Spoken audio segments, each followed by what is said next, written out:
Assalamualaikum warahmatullahi wabarakatuh. Balik lagi dengan gue Irman dan selamat datang di Chemistry, cerita mistis para pendaki. Di kesempatan kali ini, seperti biasa, gue akan membacakan sebuah kisah mistis terkait pendakian. Dan kali ini, gue bakal ngebawain cerita dari Fadil Arfandi. Sebelumnya, jangan lupa subscribe, like, comment, and share sebagai bentuk dukungan kalian. Dan nyalain juga lonceng notifikasinya supaya kalian gak ketinggalan cerita-cerita terbaru.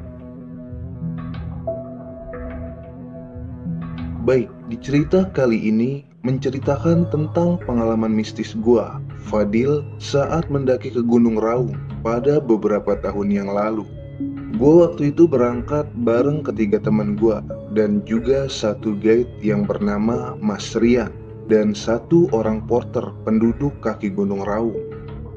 Singkatnya, waktu itu gue sampai di base camp Pak Suto tepat pukul 9 malam. Ya, kita akan mendaki Gunung Raung via Kalibaru.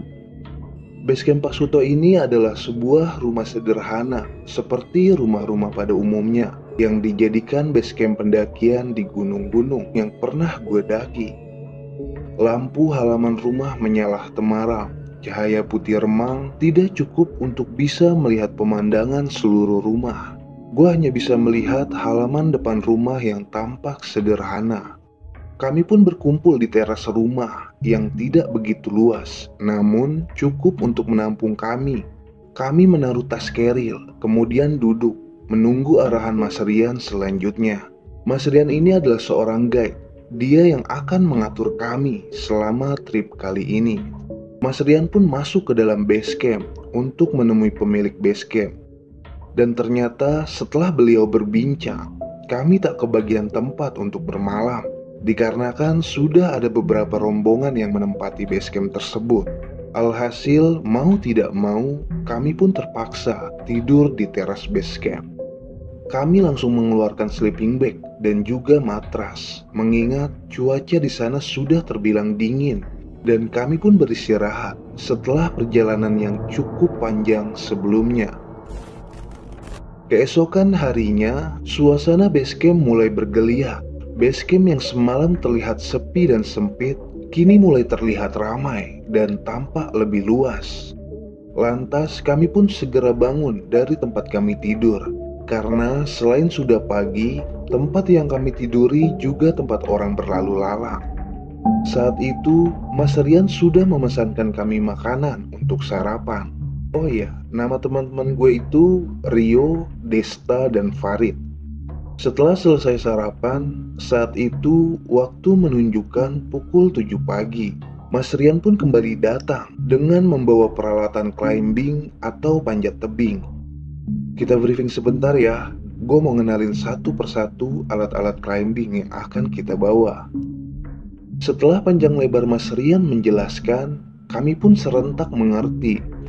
Sebelum berangkat, Mas Rian menyuruh kami untuk kembali berkumpul, dikarenakan ada seorang senior yang ingin memberi sedikit informasi terkait jalur pendakian.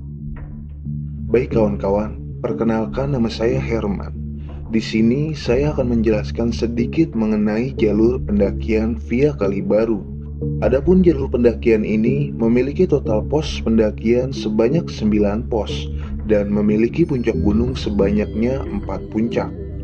Sekedar informasi tambahan, karena dulu ada 2 pembuka jalur yang sama di Kalibaru ini, maka nanti kita akan menjumpai 2 versi titik poin pendakian, yakni ada yang bernama pos dan ada yang bernama camp. Sebenarnya semua satu jalur. Hanya saja karena dulu yang membuka jalur ada 2 kelompok yang berbeda, maka dengan sengaja namanya pun dibedakan. Kalian tidak usah bingung, nanti di jalan pasti juga paham. Oke, semoga selamat sampai tujuan. Mari berdoa dengan kepercayaan masing-masing. Selepas berdoa, kami pun berangkat dengan menaiki ojek untuk bisa sampai ke pos 1 Pak Sunaria. Pos 1 Pak Sunaria berada di ketinggian 980 meter di atas permukaan laut. Jika dibandingkan dengan gunung-gunung lain, ini termasuk ketinggian yang rendah jika dijadikan titik start pendakian. Ojek pun sampai di pos tersebut, dan tanpa berlama-lama, hanya menghabiskan waktu untuk sebat di pos Pak Sunaria, kami pun memulai pendakian. Target kami adalah camp 4. Itu artinya kami harus melewati camp 1, 2, dan 3 terlebih dahulu. Perjalanan awal adalah perkebunan kopi. Persis seperti apa yang dikatakan Pak Sunaria. Sekitaran pos 1 adalah perkebunan kopi raung. Di sisi kanan kiri sepenuhnya hijau, dipenuhi pohon kopi. Umumnya pada pendakian gunung, step awal pendakian adalah langkah yang sangat berat. Begitu pula di Gunung Raung ini, baru beberapa menit melangkah, keringat sudah mengucur dengan derasnya. Cuaca kala itu memang sangat cerah. Pelan namun pasti, kami berjalan secara berurutan. Posisi gue saat itu di paling belakang, sementara porter kami sudah melesat jauh di depan. Para porter memiliki prinsip, lebih cepat lebih baik. Semakin cepat mereka sampai, semakin cepat pula tugas mereka. Tepat pukul 10 pagi, kami sampai di lokasi camp 1. Benar-benar menguras tenaga. Padahal sedari tadi, kami hanya menyusuri trek yang landai, belum menanjak sama sekali.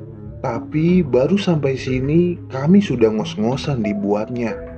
Kami hanya berhenti sebentar, karena Mas Rian kembali mengajak kami untuk kembali berjalan karena masih terlalu jauh untuk sampai ke camp 4. Lepas dari pos 1, tidak jauh setelahnya kami mulai memasuki kawasan hutan.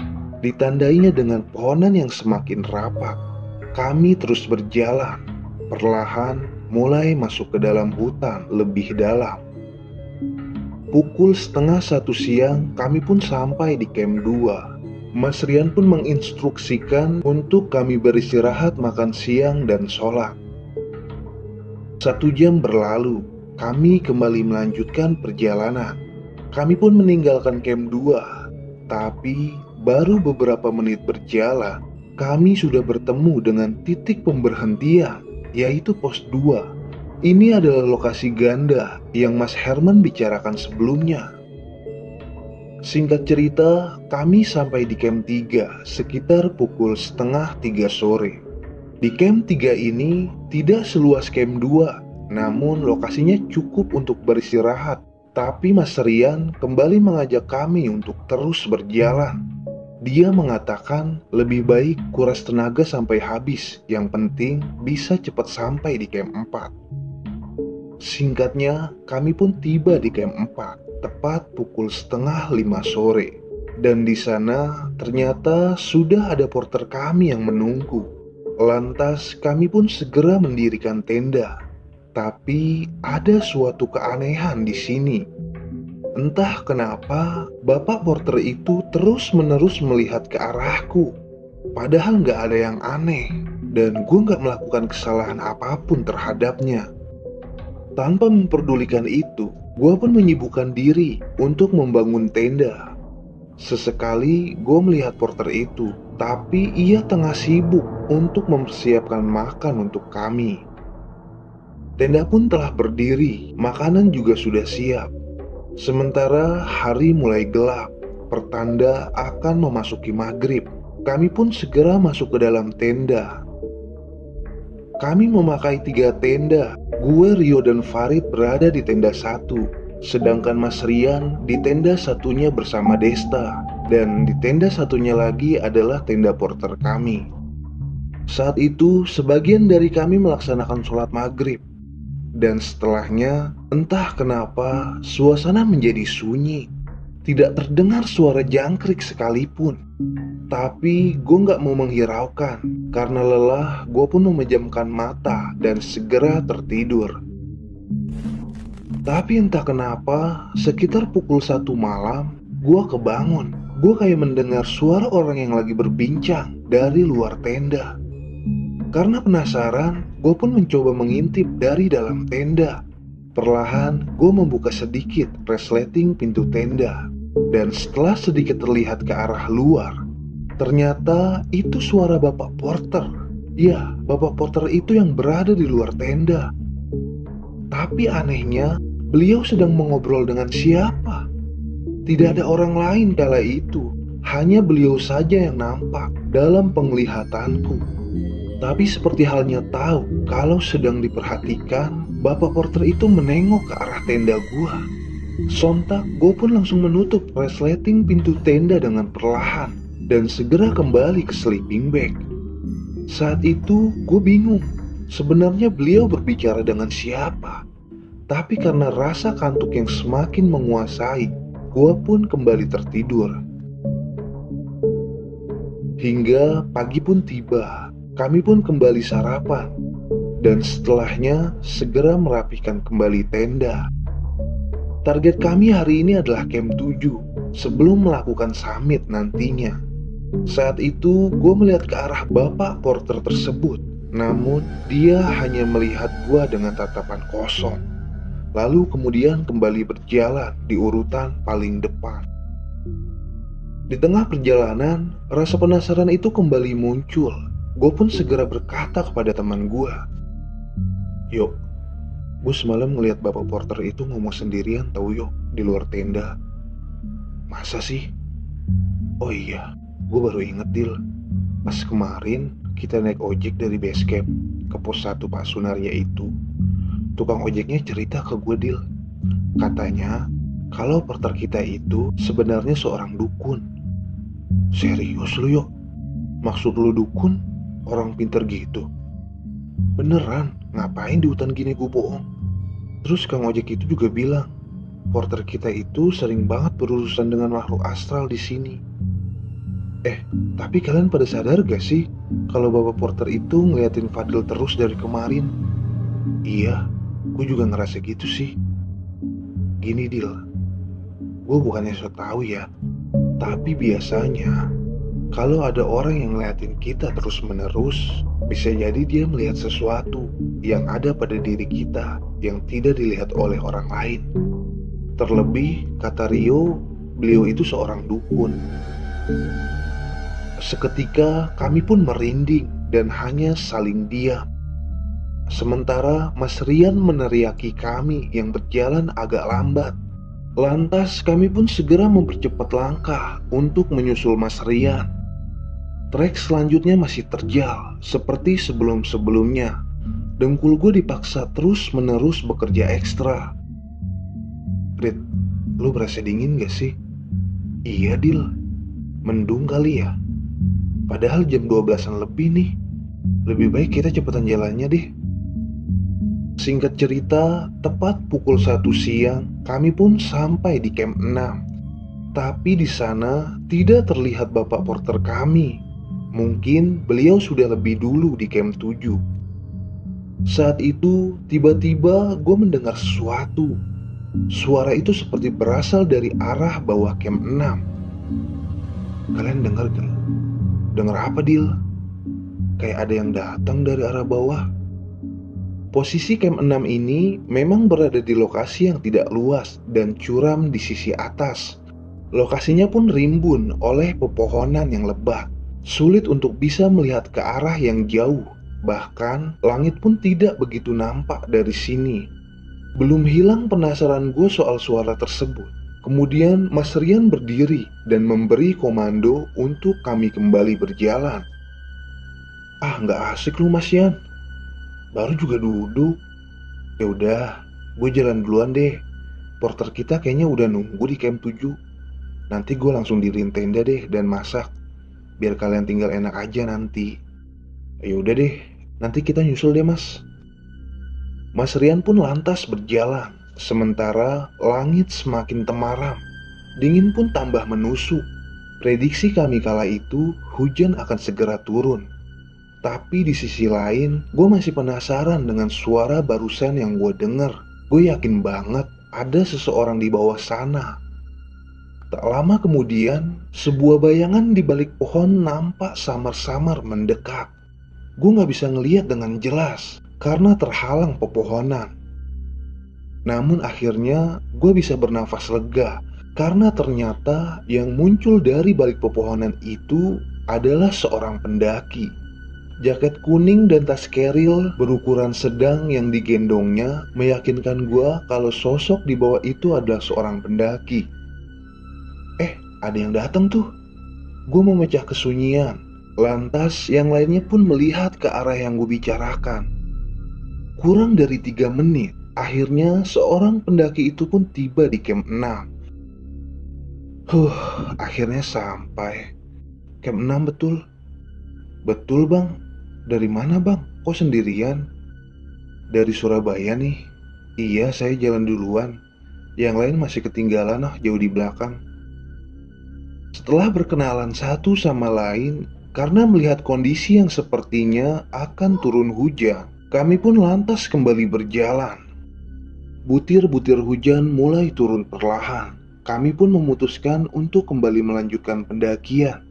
Seorang pendaki yang berasal dari Surabaya yang baru istirahat sebentar, akhirnya ikut dengan rombongan kami. Karena dia benar-benar sendirian dan meninggalkan rombongannya. Tapi gue pikir masuk akal juga kalau beliau bisa sampai menyalip rombongan kami.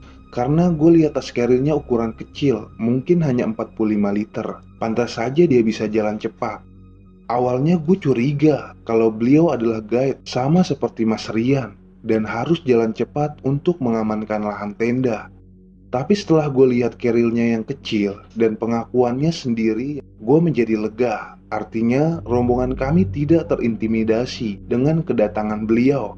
Kami tidak harus balapan. Lagi pula ini bukan lomba lari atau semacamnya. Baru beberapa meter berjalan, butiran hujan yang turun berubah semakin besar dan kencang.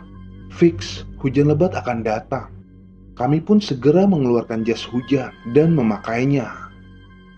Gue cek di peta, jarak untuk sampai ke camp 7 adalah 700 meter. Cukup jauh memang, apalagi hujan deras begini. Kami benar-benar harus ekstra hati-hati. Trek semakin berat. Di samping kiri adalah jurang yang tak terlihat di mana ujungnya. Sedangkan di kanan adalah hutan lebat yang mustahil untuk dilewati.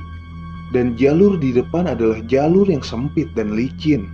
Mungkin ini pertaruhan energi kami yang terakhir untuk hari ini. Tujuan utama adalah camp 7. Kami harus habis-habisan untuk bisa sampai sana. Berselang beberapa waktu, kami pun sampai di jalur yang lebih terbuka. Kali ini langit terlihat lebih luas, namun hujan masih deras. Hal lain justru malah menghantui kami. Hujan deras membawa angin kencang. Ini malah semakin merugikan kami. Kondisi jalur yang terbuka malah semakin membuat hujan dan angin kencang tersebut lebih leluasa menyerang kami. Langit biru dan luas seharusnya menyambut kami, namun apa daya, cuaca berkata lain. Kali ini kami harus lebih berhati-hati, karena jalan semakin terjal dan licin. Risiko terpeleset sangat tinggi, dan hal lain yang meresahkan mulai menghantui gue dan teman-teman yang lain. Hujan deras yang awet begini lama-lama bisa menerobos jas hujan kami dan membuat pakaian kami basah. Farid yang carrier-nya tidak besar seperti yang lain maju dan jalan paling depan, sedangkan gua, Rio, dan juga Desta berjalan paling belakang. Kami membawa carrier yang besar dan berat. Energi kami terkuras banyak dan langkah pun menjadi semakin berat.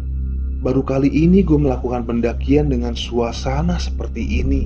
Ternyata di gunung itu bukan hanya soal magis saja yang membuat kita menjadi takut, tapi juga faktor alam. Alam yang setiap waktu bisa berubah-ubah justru menjadi lebih menakutkan ketimbang hal-hal goib yang ada di hutan atau di gunung. Hujan semakin menjadi-jadi dan petir menyambar-nyambar. Sepatu sudah basah kuyup sampai ke dalam. Jarak pandang semakin pendek. Kabut tebal pun mulai menyelimuti. Mungkin ini peristiwa menakutkan yang lebih horor ketimbang apa yang kurasakan semalam. Kami pun terus berjalan dan terus berjalan. Di kejauhan di atas sana terdengar suara teriakan. "Woi, buruan! Di sini camp 7." Matahari pun muncul, bukan di langit, tapi di dalam diri gue yang sejak tadi mendung. Kami pun terus berjalan, meniti trek yang semakin menanjak. Dan 10 menit berlalu, gue pun sampai di camp 7, juga dengan pendaki asal Surabaya tersebut. Sesampainya di camp 7, Mas Rian dan porter kami sudah mendirikan tenda. Lantas kami pun segera melepas jas hujan dan masuk ke dalam tenda. Saat itu pendaki dari Surabaya itu ikut berteduh di tenda Mas Rian dan Desta. Sebenarnya hujan sudah mulai reda, hanya saja angin dingin yang berhembus memaksa kami untuk masuk ke dalam tenda. Mas Rian dan porter kami segera memasak. Gue pun membuat coklat panas untuk menghangatkan tubuh. Selang 20 menit kemudian, Mas Rian meneriaki gua agar segera keluar karena kondisi hujan sudah benar-benar reda dan kabut pun sudah benar-benar hilang. Makanan saat itu sudah siap santap. Kami pun segera menyantapnya dengan lahap. Perjalanan hari ini benar-benar sangat menguras tenaga. 2 jam berlalu, atau tepat pukul 4 sore, rombongan dari Surabaya itu tiba di camp 7. Akhirnya, pendaki yang sedari tadi ikut bersama kami kembali ke rombongannya. Mereka lantas mendirikan 2 tenda, persis di samping tenda kami. Hari pun semakin gelap, dan tak terasa waktu maghrib pun tiba. Kami kembali melaksanakan sholat maghrib, karena dimanapun kita berada dan dalam kondisi apapun, sempatkanlah untuk beribadah, terlebih di hutan gunung seperti ini. Selesai beribadah, kami mengisi malam di tenda masing-masing. Formasi tenda kami masih sama seperti di camp 4 kemarin. Gue satu tenda dengan Farid dan Rio. Besok adalah hari ketiga, dan kami akan melakukan summit attack atau pendakian menggapai puncak. Mas Rian pun menyuruh kami untuk tidur lebih cepat dan jangan bergadang, karena besok jam 3 pagi kami sudah harus memulai pendakian. Sementara dinginnya malam di gunung mulai terasa, gue pun masuk ke dalam sleeping bag dan memejamkan mata. Tapi masih belum bisa tertidur karena dingin yang menusuk-nusuk. Kaki gue berasa membeku, padahal gue sudah memakai kaos kaki yang sangat kering. Rio dan Farid entah mengapa mereka bisa tidur pulas. Bahkan Rio saking pulasnya sampai-sampai ia mendengkur. Sedangkan gue masih setengah sadar setengah tidur. Kondisi yang membingungkan. Entah sekarang sudah jam berapa. Tapi yang pasti di luar sana sudah tak ada lagi orang yang berbincang. Hanya terdengar suara angin yang mengoyak-ngoyak tenda.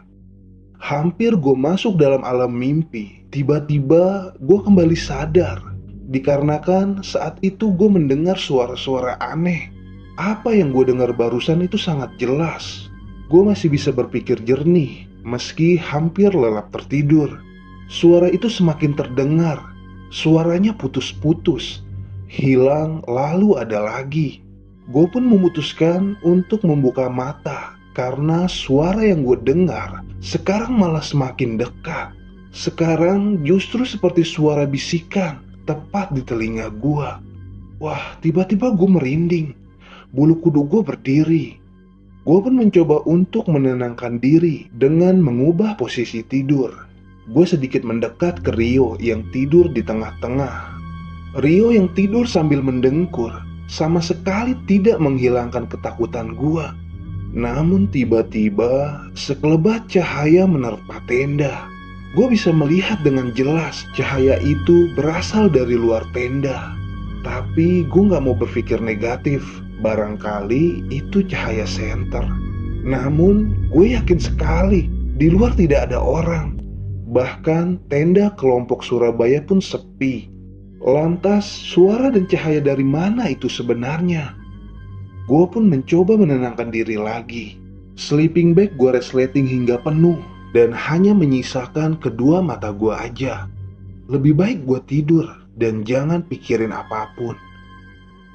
Tapi belum sempat gue memejamkan mata, tiba-tiba terdengar resleting pintu tenda seperti ada yang membuka dari luar. Astaga, gue berteriak dalam hati. Ada mata yang mengintip dari celah-celah resleting pintu tenda yang dibuka. Matanya segede mata sapi, besar sekali. Asli, gue merinding berkali-kali lipat. Namun mata itu tengah melihat ke arah lain. Mungkin dia gak sadar kalau gue sedang memperhatikannya. Gue pejamkan mata, tapi sambil melirik sedikit. Gue ingin tahu apa itu sebenarnya. Sosok menakutkan penuh rambut dengan mata sebesar mata sapi tengah melongok masuk ke dalam pintu tenda yang kini lebih terbuka lebar. Gue pun langsung memejamkan mata. Gue udah gak kuat lagi untuk melihatnya. Itu genderuwo. Asli, gue pernah diceritain. Genderuwo bentuknya memang mirip seperti itu. Lantas gue pun membaca-baca doa. Setidaknya bisa menenangkan diri gue sendiri.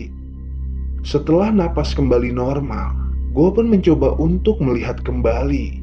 Tapi begitu gue membuka mata, gue langsung terkejut karena pintu tenda sudah tertutup rapat seperti sebelumnya. Apa yang gue lihat barusan pergi, atau lebih tepatnya hilang entah kemana. Dalam hati gue pun lega, tapi gue masih sedikit merinding. Beneran tadi gue lihat genderuwo? Apa ini hanya halusinasi? Tapi itu sangat jelas gue lihat. Namun sementara angin kembali berdesir dan mengoyak-ngoyak tenda gue. Memang gue masih merinding, tapi apa daya, mata yang berat karena kantuk memaksa gue untuk jatuh juga dalam tidur. Dil, bangun. Dil, bangun Dil. Sayup-sayup terdengar suara seseorang memanggil gue. Gue pun memicingkan mata. Silau, lampu tenda menyala terang. Dil, siap-siap samit Dil. Ayo bangun, yang lain udah di luar tuh. Gue paksakan untuk bangun, meski mata gue masih berat. Ayo semua kumpul dulu. Gue briefing sebentar ya. Kami pun lantas berkumpul membuat lingkaran. Masing-masing sudah siap dan membawa peralatan lengkap seperti yang sudah dikatakan sebelumnya. Jaket tebal, headlamp, dan juga helm. Pagi ini kita akan melakukan summit attack. Tujuan akhir adalah puncak tertinggi Gunung Raung, yakni Puncak Sejati. Mas Rian pun selesai dengan briefingnya. Gue melihat ke belakang, kelompok pendaki Surabaya juga sudah mulai bersiap-siap. Kelompok kami akan jalan terlebih dahulu seperti biasa. Summit attack pun dimulai, sekitar pukul 3:20. Kami berangkat dan meninggalkan camp 7. Porter kami tetap tinggal di tenda. Beliau tentu tidak ikut sampai ke puncak, karena tugas beliau hanya membawa barang saja. Gue pun kembali memilih untuk jalan paling belakang. Mas Rian paling depan seperti biasa. Kami pun berurutan meninggalkan camp 7. Di saat gue melewati tenda porter yang ada di ujung camp 7, gue melihat lagi si bapak porter yang juga dukun itu sedang bersemedi di dalam tenda. Dan saat itu beliau pun melihat ke arah gue tanpa melepaskan pandangannya. Gue benar-benar penasaran. Sebenarnya kenapa sih dia melihat gue terus-menerus? Gue merasa sedikit takut kalau ada hal-hal goib yang mungkin akan terjadi. Namun di sisi lain, gue kurang begitu percaya yang begituan. Gue pun berusaha untuk tetap tenang. Gue serahkan semuanya kepada yang di atas. Trek semakin berat karena gelap, namun kali ini lebih mudah karena kami tidak membawa beban berat dari keril. Gue hanya bawa tas selempang kecil untuk membawa handphone. Angin berhembus membawa suhu dingin. Langkah demi langkah, lama-lama keringat bercucuran juga. Meski di luar suhu begitu dingin, tapi dari dalam tubuh terus memompa dan membakar kalori sehingga menjadi panas. Dingin di luar, panas di dalam. Begitulah rasanya kalau mendaki gunung saat malam hari. Rembulan terlihat cantik di atas sana. Namun sepertinya langit sudah tak segelap sebelumnya. Itu tandanya akan segera datang pagi. Pukul 4:40, kami sampai juga di camp 8. Karena sudah masuk waktu subuh, maka kami putuskan untuk sholat subuh terlebih dahulu. Kami pun menjalankan sholat subuh berjamaah di camp 8. Dingin yang menusuk tak menghalangi. Angin yang kencang pun kami hiraukan. Jaket gunung kami gelar dan jadikan sajadah. Allahu Akbar. Kami pun telah menjalankan kewajiban.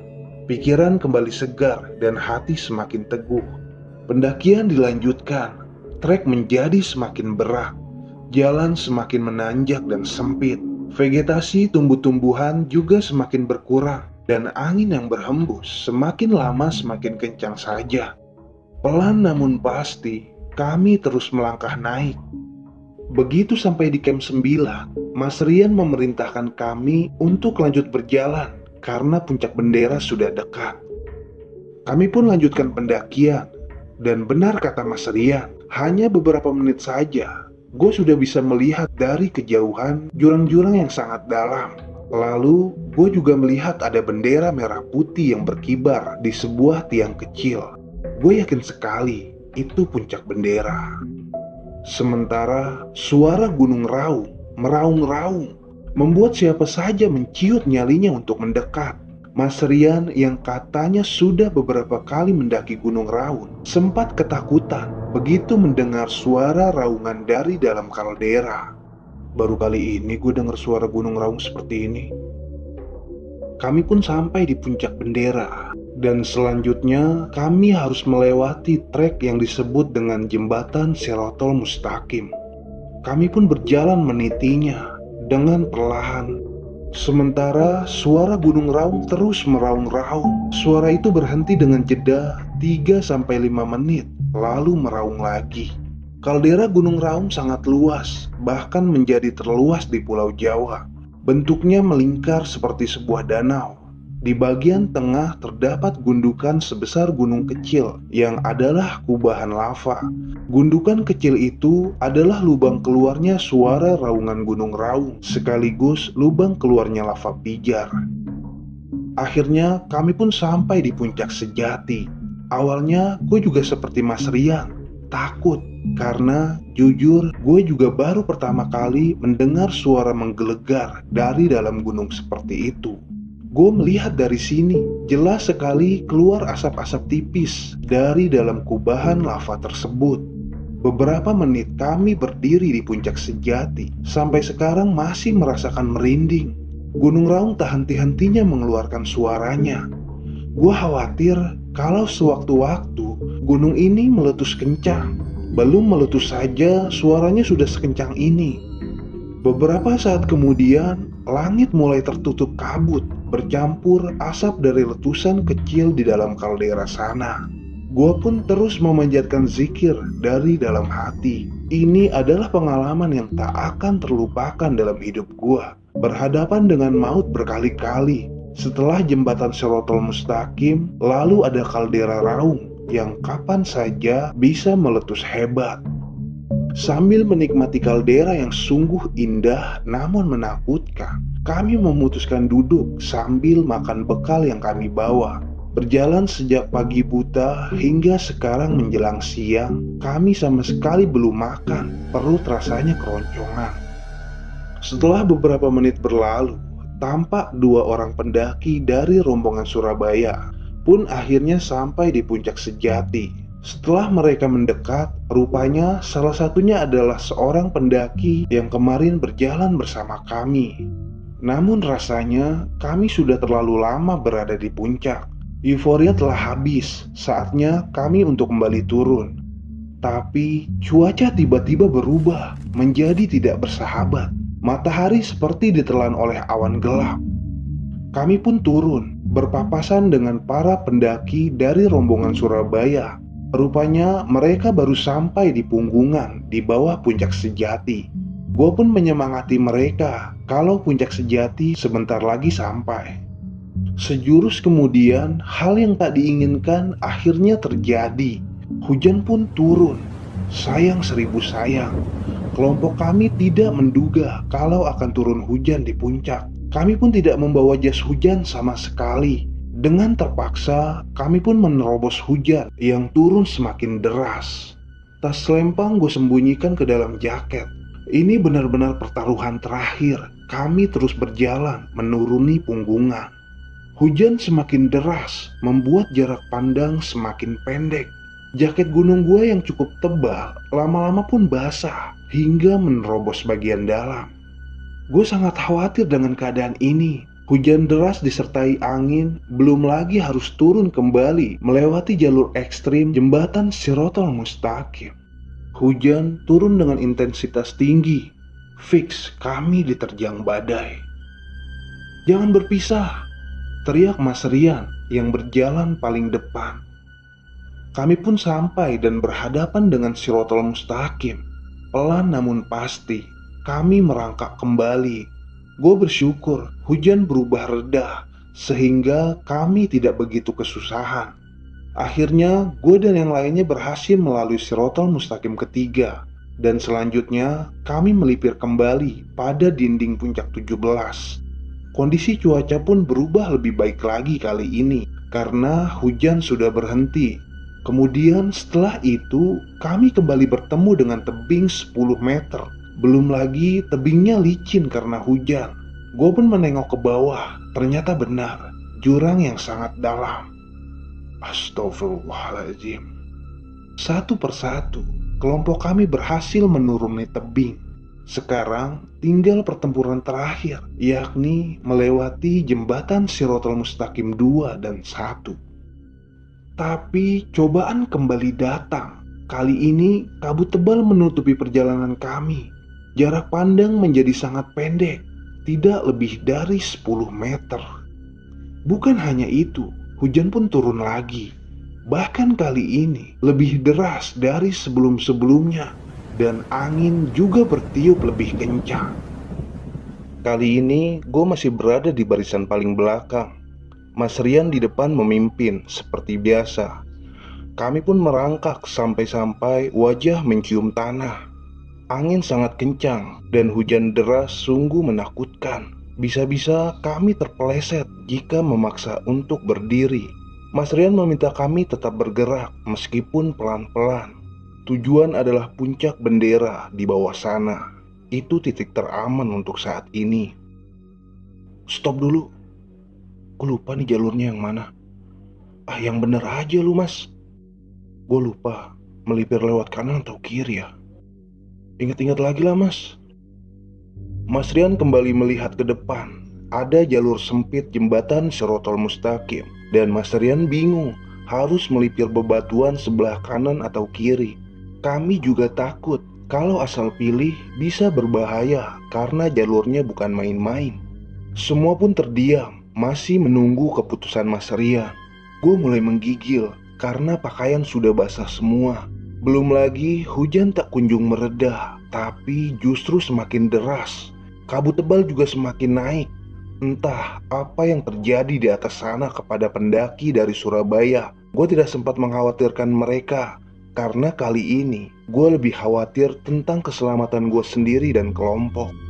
Dalam keadaan buntu seperti ini, tiba-tiba gue mendengar suara orang yang memanggil dari arah belakang. Fadil, Fadil, kemari. Suara siapa itu? Tidak ada satupun orang di belakang gue. Gue di barisan paling belakang. Sementara hujan dan angin menghalangi suara tersebut. Barangkali gue salah dengar. Tapi suara itu muncul lagi. Gue perhatikan teman-teman yang lain juga tidak ada respon. Tandanya mereka tidak mendengar suara itu. Fadil, suara itu terdengar lagi. Gue yakin tidak salah. Itu suara orang memanggil. Sedangkan Mas Rian di depan sana masih kebingungan mengingat-ingat jalur mana yang harus diambilnya. Gue fokuskan untuk melihat ke belakang karena sumber suara berasal dari sana. Dan terlihat bayangan seseorang dari balik kabut. Itu seorang wanita, ucap gue dalam hati. Gue yakin sekali itu seorang wanita karena dia memakai pakaian putih seperti gaun dan rambutnya hitam panjang terurai ke bawah. Masa sih itu pendaki? Apa mungkin pendaki Surabaya? Lah, tapi kok dia tahu nama gua? Tapi masa pakaiannya putih semua? Gua terus-terusan bertanya dalam hati. Badan yang kedinginan, menggigil, membuat konsentrasi pikiran turun. Gua lihat kembali ke depan. Teman-teman yang lain masih juga terdiam. Mereka masih buntu.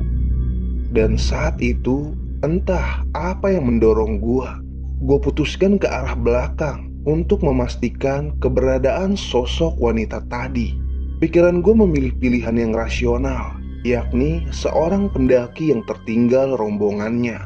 Sementara angin bertiup kencang, gerakannya searah, semacam mendorong gua untuk berjalan lebih cepat ke belakang. Pelan, langkah demi langkah, gua menuju arah belakang. Sosok wanita yang memanggil-manggil tadi mulai kelihatan dan semakin jelas, hingga jarak kami terpaut 5 meter. Gua putuskan untuk berhenti, lalu bertanya, "Siapa kamu?" Tapi seorang wanita itu hanya terdiam, kemudian mengangkat tangannya ke salah satu arah, sedikit ke arah serong kanan. Ya, gue mulai mengingat, tadi di depan sana ada 2 percabangan jalan, yaitu ke kiri dan ke kanan. Apa maksud dari ini semua? Kemudian setelahnya, tiba-tiba seorang wanita itu perlahan bergerak mundur dan mulai menjauh dari pandangan gua. Semakin menjauh, entah kenapa, wajah wanita itu terlihat menjadi menyeramkan. Wajahnya terlihat tak berbentuk, seperti rata. Astagfirullahaladzim. Seketika gue istighfar. Kemudian gue pun kembali berjalan ke yang lainnya. Sementara Mas Rian masih saja terdiam. Ia masih nampak bingung menentukan jalur. Lantas gue pun bersuara kepadanya dan memberitahu jalur yang akan kami ambil sesuai apa yang dikasih tahu seorang wanita tadi. Dengan mantap gue mengatakan itu, tapi tanpa memberitahu sosok wanita yang tadi gue lihat. Perlahan kami pun berjalan ke arah itu, lalu mulai memasuki jalur tersebut. Dan alhamdulillah kami pun berjalan ke arah yang benar sambil melihat ke arah jalur yang satunya. Ternyata setelahnya itu adalah sebuah jurang. Beruntung kami mengambil jalur yang ditunjuk oleh wanita misterius tersebut. Tapi siapakah dia sebenarnya? Masih menjadi sebuah pertanyaan saat itu. Dan singkatnya kami pun sampai di puncak bendera. Kami pun memutuskan untuk berhenti sebentar sebelum melanjutkan perjalanan turun. Saat itu, pikiranku masih bertanya-tanya, siapakah wanita itu? Hanya sebentar kami beristirahat, dan hujan pun kembali reda. Kami pun kembali melanjutkan turun menuju camp 7, tempat tenda kami didirikan. Dan singkat cerita, tepat pukul 1 siang, kami pun sampai di camp 7. Dan di sana terlihat porter kami yang tengah menyiapkan makan. Lantas Mas Rian pun segera membantunya. Dan singkatnya, setelah kami menyantap makan, kami pun segera membersihkan tenda, lalu bersiap-siap untuk melakukan perjalanan turun. Perjalanan turun terbilang sangat cepat. Kami tidak perlu lagi untuk bermalam di camp 4. Karena sekitar pukul 4 sore, kami sudah sampai di camp 4 dan hanya beristirahat sebentar di sana. Tapi porter kami terus berjalan turun tanpa beristirahat di camp 4. Mungkin beliau ingin cepat-cepat tiba di pos 1 Pak Sunaria. Sementara cuaca menjadi sangat baik, hujan pun tak turun lagi. 10 menit berlalu, Mas Rian pun kembali mengajak kami untuk turun menuju pos 1 Pak Sunaria. Dan singkatnya, kami pun tiba di sana tepat pukul 7 malam. Di sana, entah kenapa, gue ingin sekali bertanya kepada porter itu perihal mengapa ia terus-menerus memperhatikan gue. Lantas, gue pun berjalan ke arahnya.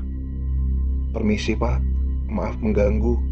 Saya mau bertanya, apa ada yang salah ya sama saya?" Namun, beliau hanya terdiam.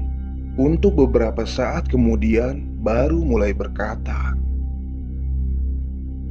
"Sebenarnya dari awal kamu sudah ada yang mengikuti, yaitu salah satu sosok yang sangat menginginkan tubuhmu.